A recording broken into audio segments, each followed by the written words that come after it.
Hi, everybody. Welcome to my homestead and welcome to my channel. My name is Jared. If you haven't already, please make sure to subscribe. I got an email from Math Mama, subject line, visitations, and then she leaves an excerpt from Saints Volume 3. And I love it when this happens, when someone points me to a discourse or a talk or whatever, and then it leads to other things. That's what happened here. So it's actually kind of crazy. It's kind of crazy because we have this one that we're about to read. It's a little bit shorter, but then I was looking in that same on that same website that I'm about to show you, and I found like a really big, or like a really incredible, I don't know, vision / visitation. I'm not sure what it was, but it was incredible. So, and we're actually going to be looking at 3 different temples in this video. We're going to be looking at the Bern, Switzerland temple, the Los Angeles, California temple, and then the Hamilton, New Zealand temple, or House of the Lord, because I guess we're supposed to be calling them Houses of the Lord now. That's going to be a hard habit to kick. Okay, so let's go to Saints. So this is Saints, Volume 3. This is on the church website. If you didn't know, you can read it there for free. Go to Gospel Library. And this is on page 601. The chapter is chapter 39, A New Era. Okay. As President McKay entered the temple, he passed beneath large block letters above the door, Das Haus des Herrn. The message read in German, the House of the Lord. For the first time, the words appeared on a Latter-day Saint temple in a language other than English. A few minutes later, at 10 o'clock, the prophet stood at a pulpit in the 3rd floor assembly room. So that's interesting. So this temple is one of only a few that have an assembly room. We've talked about this on the channel before. You have like these assembly rooms that are essentially patterned after the Kirtland Temple, especially like in the earlier temples, like the Nauvoo Temple. The Salt Lake Temple has an assembly room where you have the different pulpits for the priesthood on opposite sides, the Melchizedek priest on one side, Aaronic priesthood on the other side. So anyway, just an interesting thing to note. All right, continuing. An audience of about 600 people, more than half of them members of the Tabernacle Choir, looked on.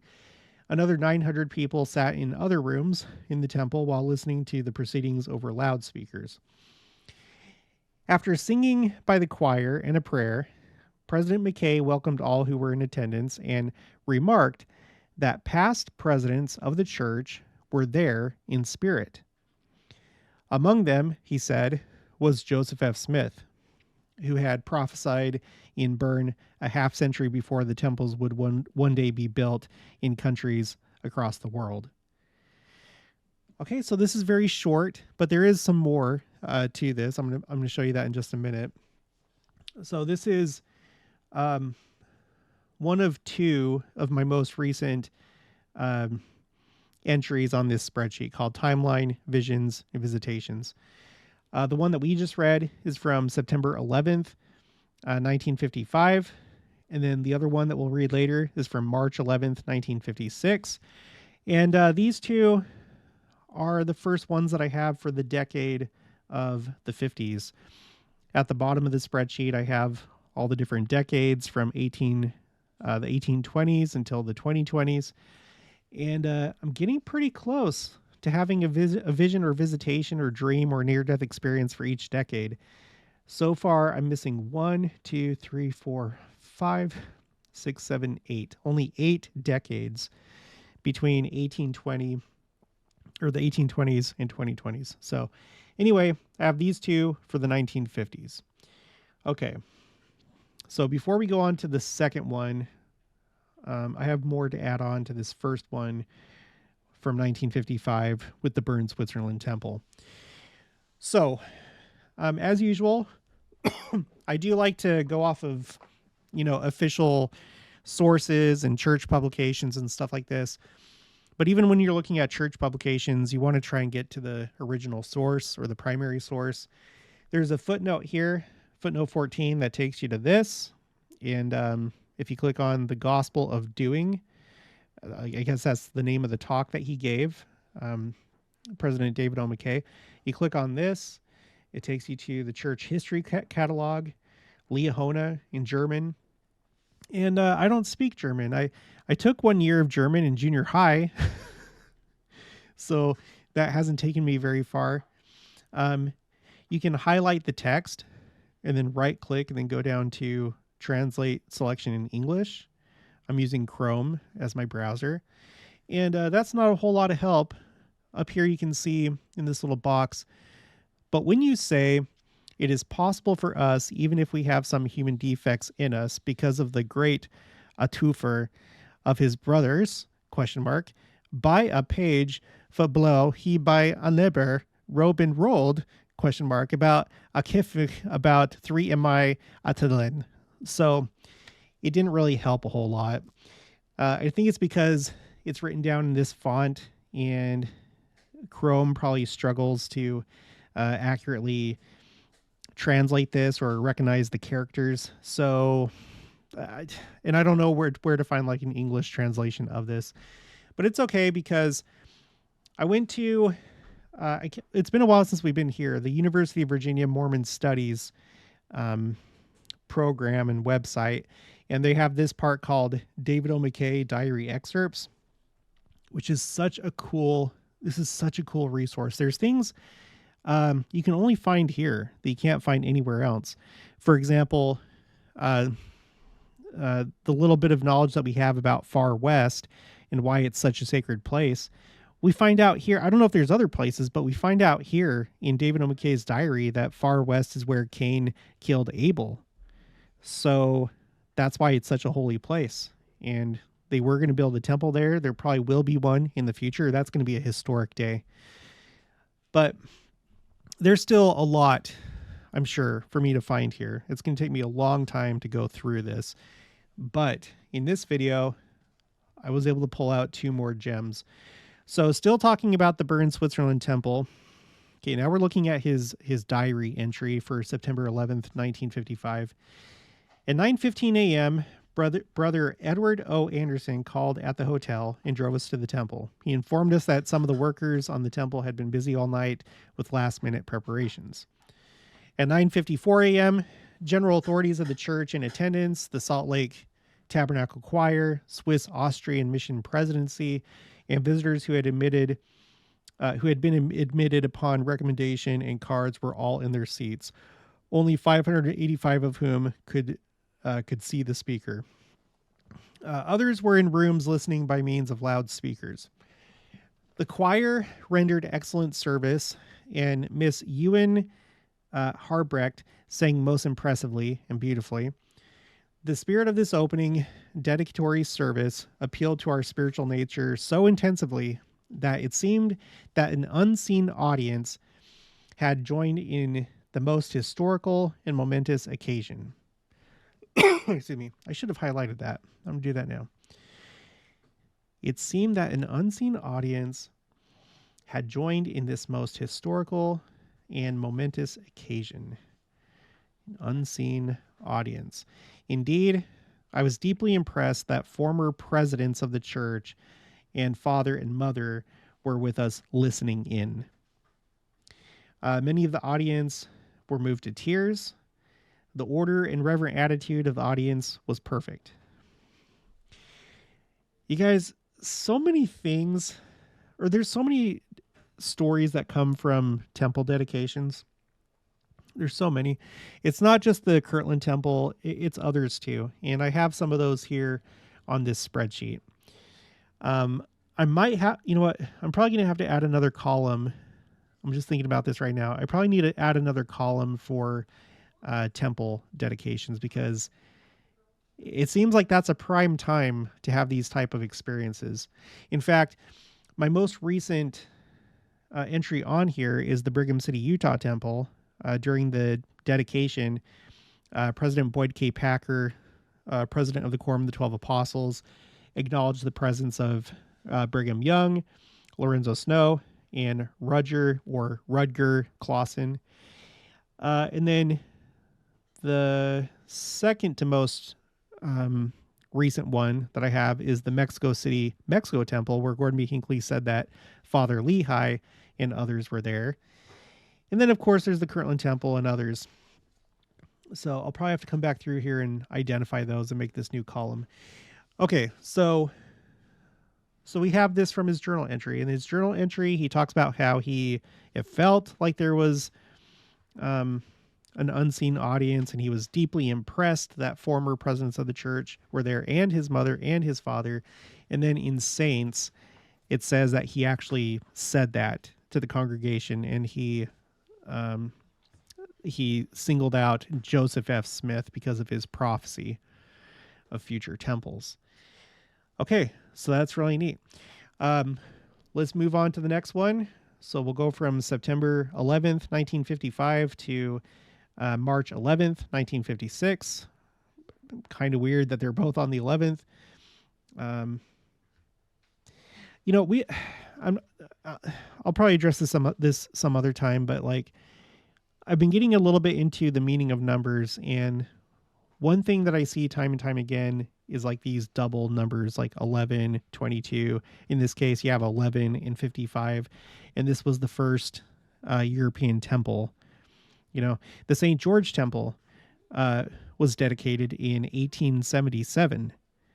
And that's also the year that Brigham Young died. So there's something weird. We've seen double numbers in the Kirtland Temple. I don't know what there is to it. I mean, you're not going to find any church publication that talks about that, but it's something that feels like it's ever present with some of these significant events. Okay, whatever. So March 11th, 1956, the next year. Now we're looking at the Los Angeles, California temple.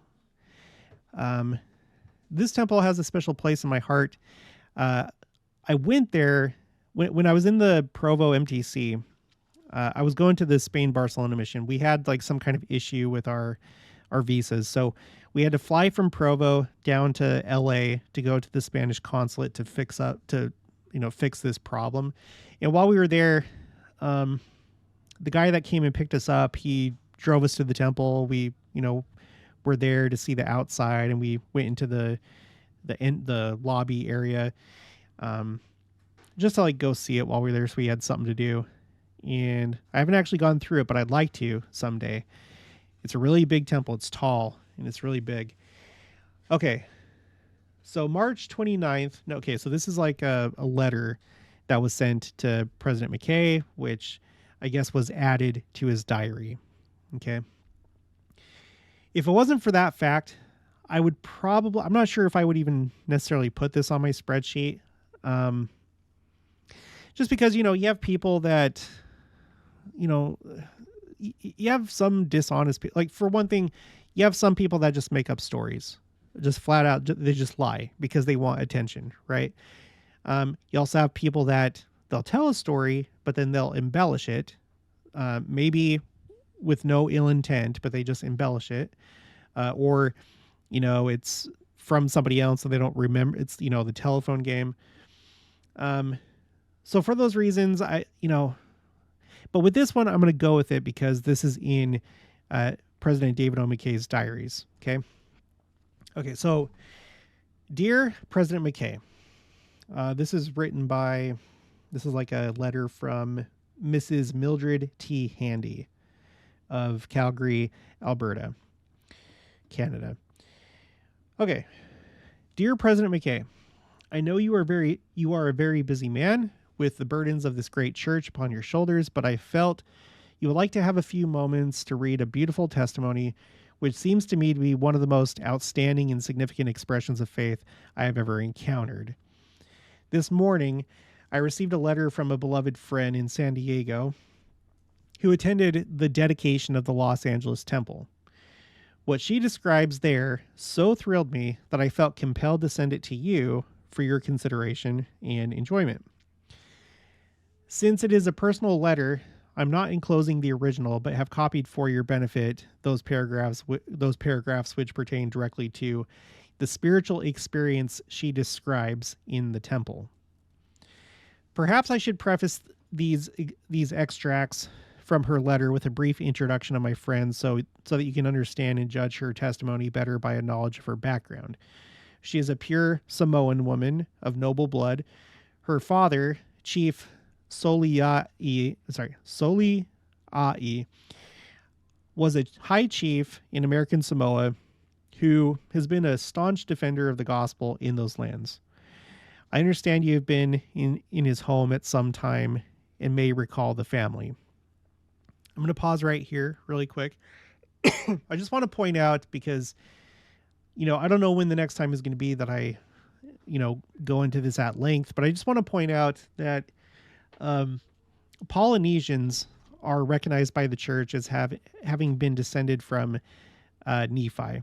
They're basically Nephites. Polynesians are. I have this entry on my quotes A through Z spreadsheet for Polynesians. It's currently on row 334.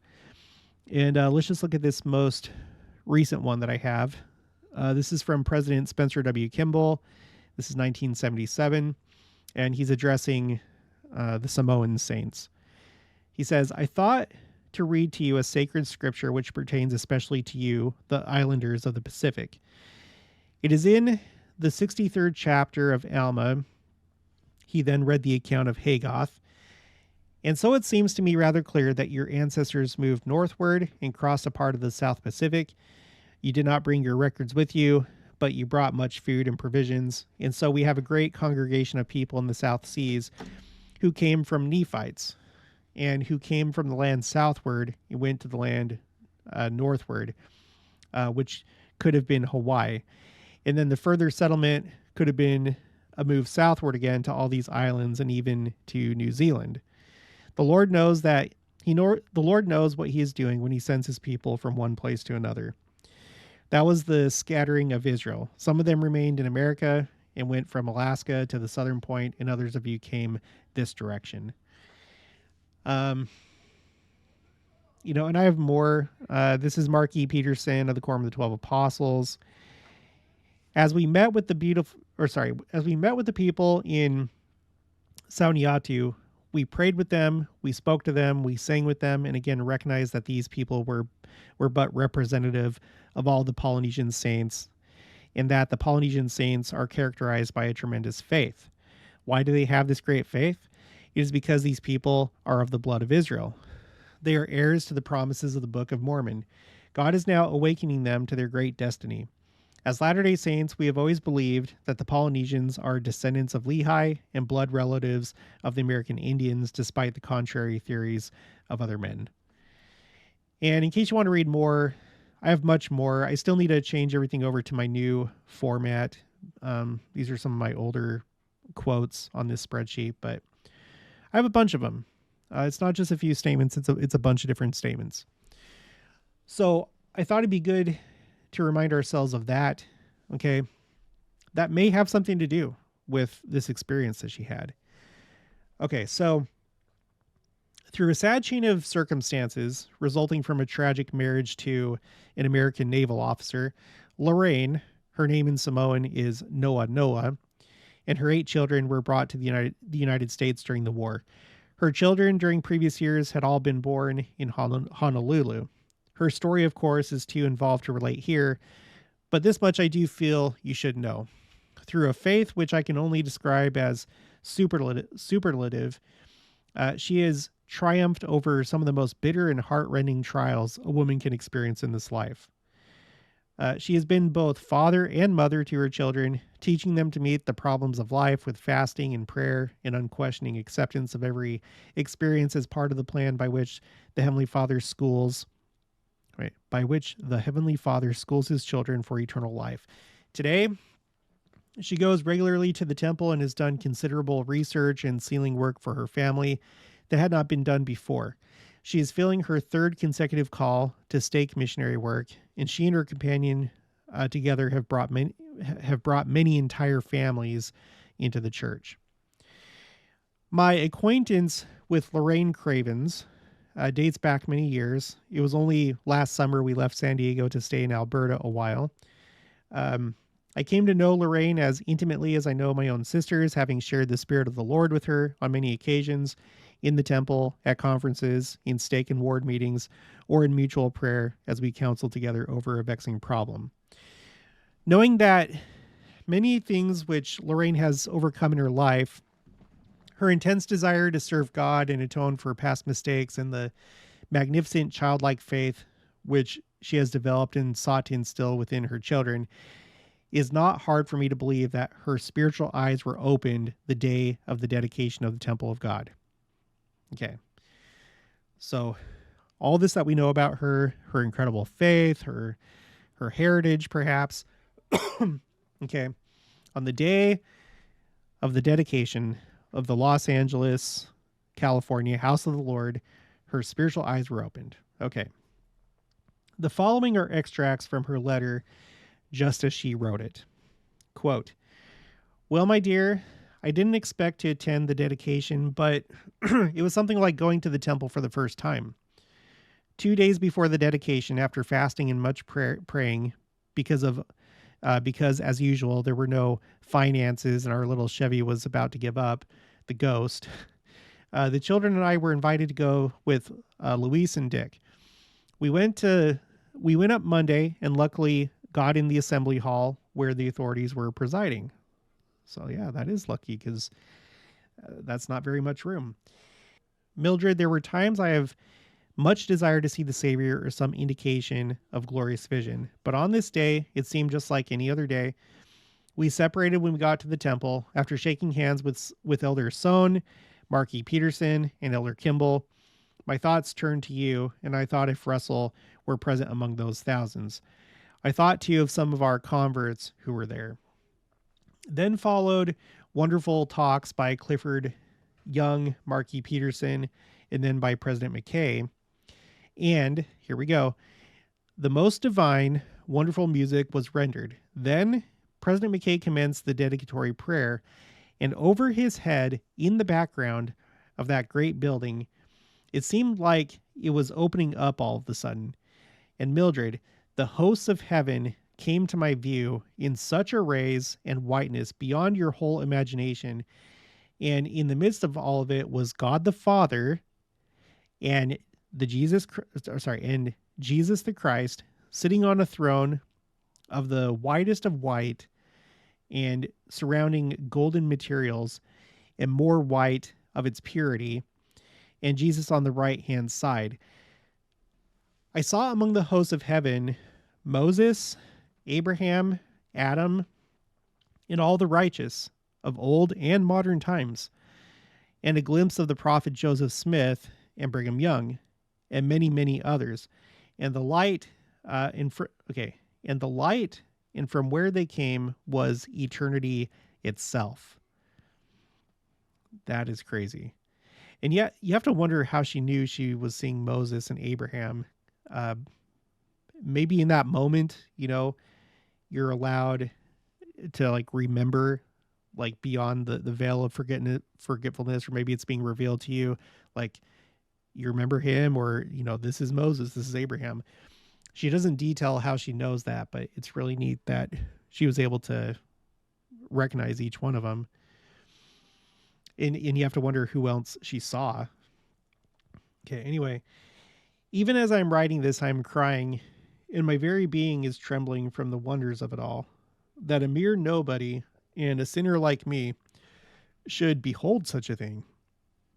Even though President McKay said in the beginning of his talk that there were heavenly hosts present then and in all sessions Sunday, still it took me completely by surprise, and the full impact of the whole vision hit me after we were on our way home.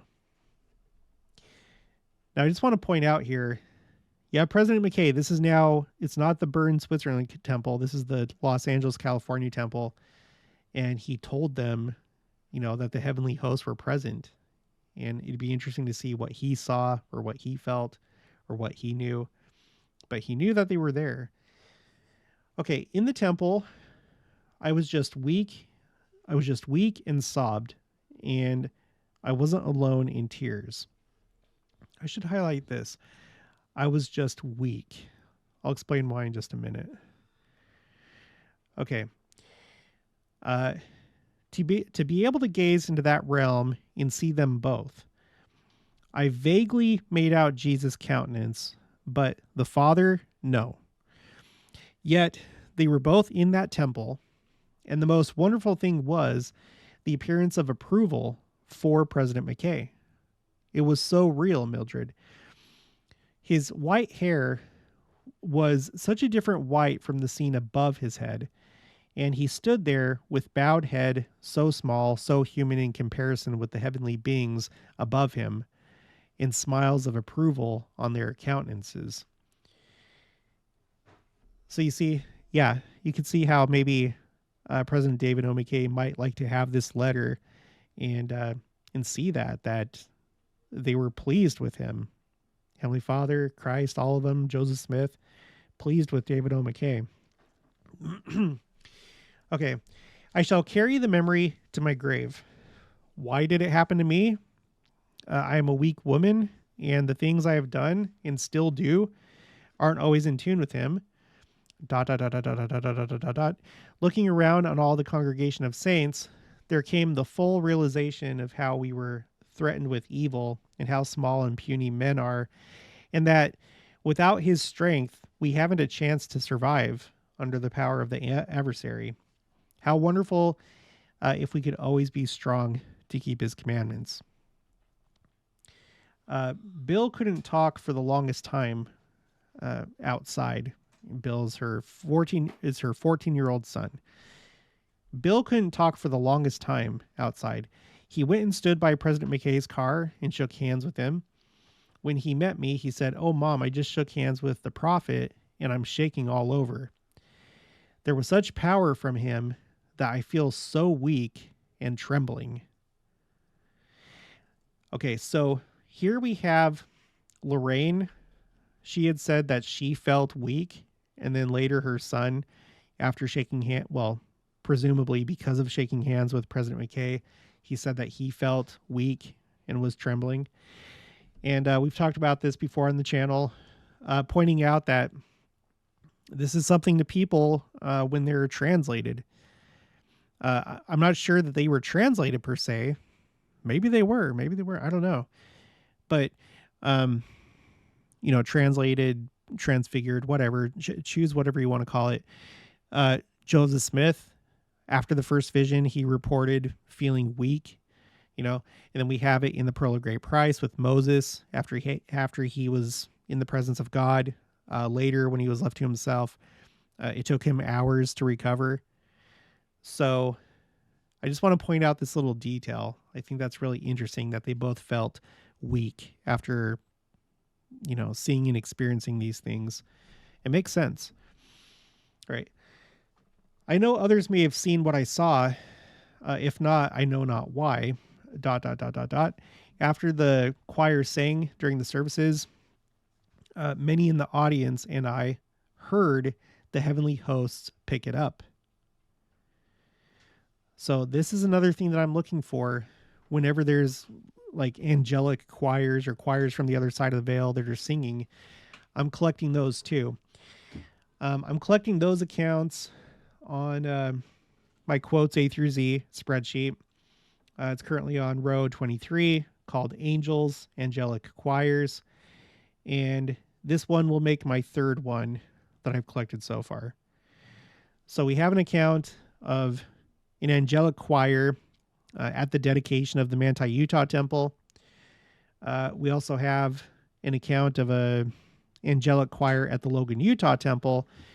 This was after like all this family history work was done for a particular family, the Hale family.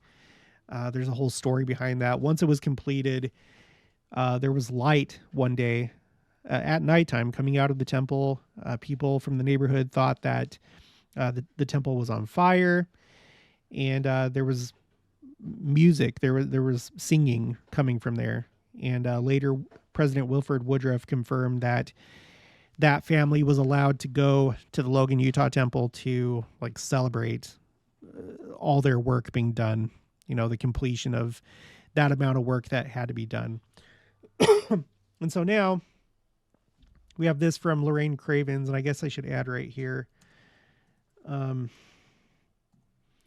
at the dedication of the Los Angeles, California temple. Should add that. So yeah, and I'm sure that there's more.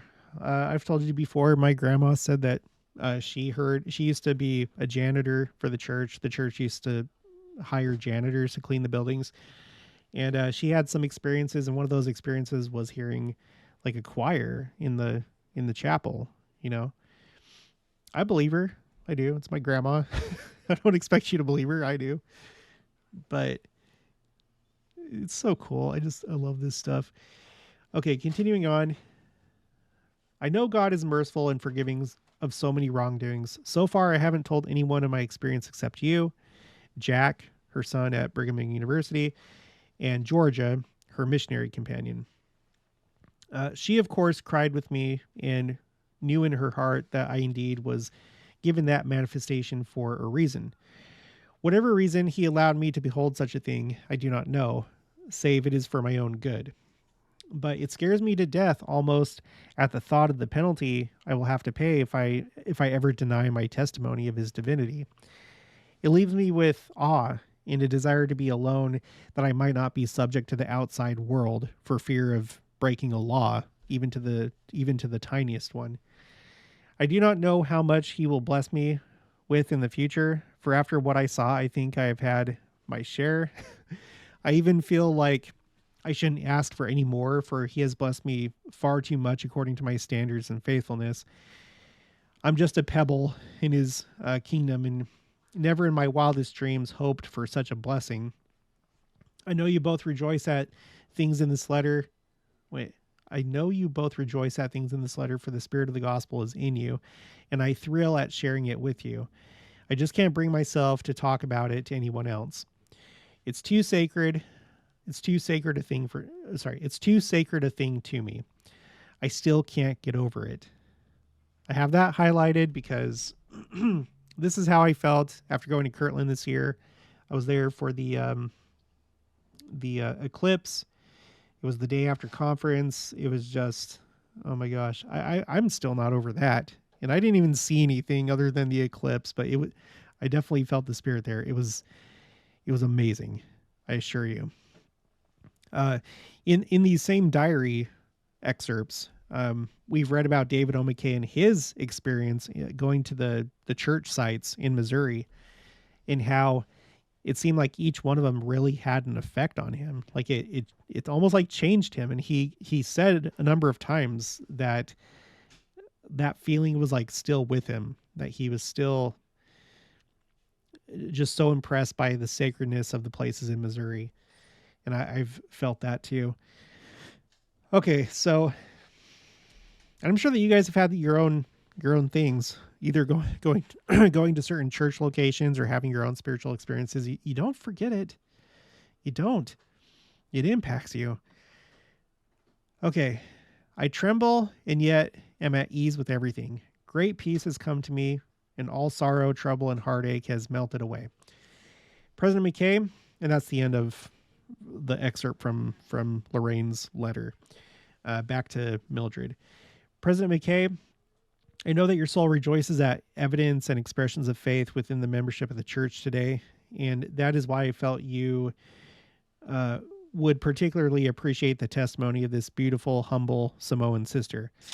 Particularly also since it concerns an act which you consummated in the temple of the Lord. You will never know how much of an inspiration you are to the membership of the church, both adults and little children alike, and how much we all love you and pray constantly for God to sustain and strengthen you in the great and glorious mission which rests upon your shoulders today. With grateful respect for the service you are rendering the church, I am sincerely your sister in the gospel, signed Mrs. Mildred T. Handy, from Calgary, Alberta, Canada. Wow. This is incredible. When it comes to God the Father, I'd have to, I'm probably going to have to like analyze this spreadsheet even more, because seeing God the Father, that's not very common at all. Let's see, God the Father.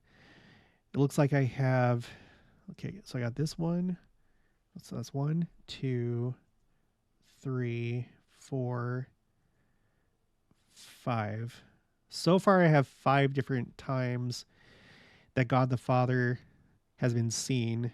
This one's Joseph Smith and Sidney Rigdon. This one by a bunch of people. Joseph Smith, Jr. and Sr., Hiram Smith, David Whitmer. Anyway, them. And then another one by Joseph Smith. So let's go back to that one where there was a bunch of people. Who else was there? Joseph Smith Jr.'s scribe, the first presidency, the Bishop of Kirtland with his counselors, the Bishop of Zion, meaning New Jerusalem, Independence, Missouri, with his counselors, high counselors of Kirtland, high counselors of Zion. So they had this vision. And they also saw Jesus Christ and Adam and Abraham. So for Lorraine to have that experience, that has not happened very many times that I know of. I know that my spreadsheet is incomplete, but that is I think, as far as I know, it's pretty rare. I know that a lot of you have sent me visions and visitations. I have to work through them. I have to go through the emails and search the comments and stuff. I know that there's more. I don't know how long it's going to take me to put all this together. I may never finish it. But anyway, that's just really cool. Finally, sorry, I had one more thing I wanted to share. This has to do with the Hamilton, New Zealand House of the Lord. And I came across this because when I showed you this spreadsheet with Polynesians, I went ahead and I fixed the formatting with some of these. And so I can't remember which one. It was this one right here by Hugh B. Brown. I went to the original source because I wanted to make sure everything was correct. And I just happened to come across this part that I want to share with you. Okay, so this is Elder Hugh B. Brown. At the time, he's assistant to the Quorum of the 12 Apostles. He later on went to become a member of the First Presidency. He's in New Zealand, and he's there for like the laying of the cornerstones of the temple. Okay. And so in that context, he says, so Elder Brown declared New Zealand to be a choice land. So I have this down.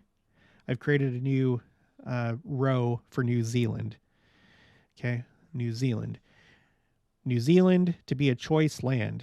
Quote, so choice that under the inspiration of the Spirit of the Lord, the church has reached out almost to the farthermost point away from church headquarters and is building here a house of the Lord.